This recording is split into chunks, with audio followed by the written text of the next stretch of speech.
everyone. Thanks for joining us here at Tango Traffic. We are joining Gene Blaum from PennDOT. Thank you so much for joining us. He's always a wealth of knowledge about what's happening out there on the roadways. Now, the reason Gene is with us today, it is Work Zone Awareness Week. That is actually going on April 23rd through Friday, April 27th. But really, it should be all the time because there is so much construction going on, especially as we enter the spring and the summer months.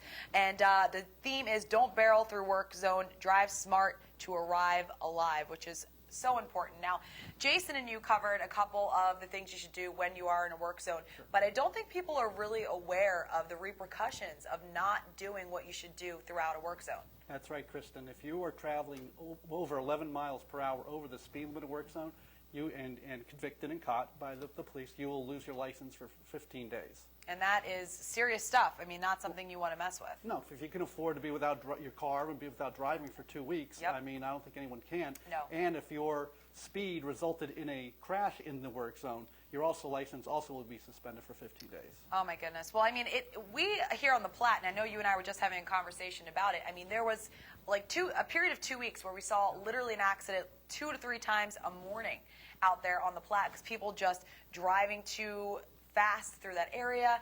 Really, really crazy stuff going on. And then again, there's so many other things to worry about. Some really, really horrific statistics that actually I was reading about, and something that really, really troubled me the most was that 83 PennDOT employees have been killed while on the job statewide since 1970. Yes, that's tragic. It's so tragic. We lost one of our workers last year. 2 in 2010 were killed by drivers in work zones. So those were 2 men who didn't go home to their family. Their families got a call that their loved one was killed by an inattentive driver. Right. And I think that so many drivers, and you were saying this last time, get frustrated with the construction, that they're not thinking about the construction workers that are out there just trying to do their job. And you made a great analogy to it, saying, imagine your work desk, right, being 5 feet away from oncoming traffic. It's exactly what they're doing. That's right. You would say that's an unsafe work condition. And Absolutely. that's what our men and women work with every day. I mean, we have barrels, we have crash vehicles set up to make it as safe as it can possibly be, but a lot of the responsibility is on the driver, something PennDOT can't control. Absolutely, absolutely. And then real quick, just wanted to touch on this. You also talked about jail time and fines that could be also issued out there. Right. If you're caught speeding or in a work zone, not only do you get a penalty, a financial penalty, that penalty is doubled. And then there could be, as I said, jail time if your crash in a work zone is caused by you and results in the death of another citizen. Well, I guess, needless to say, the biggest thing, it's just not worth it. No, it isn't.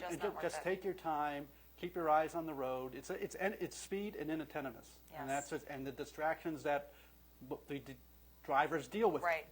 Cell Absolutely. phones, radio. All of that. All of that. Put everything aside. Just keep your eyes on the road and the vehicle in front of you. Slow down your speed, and everyone will be safe. Absolutely. Well, thank you so much, Gene.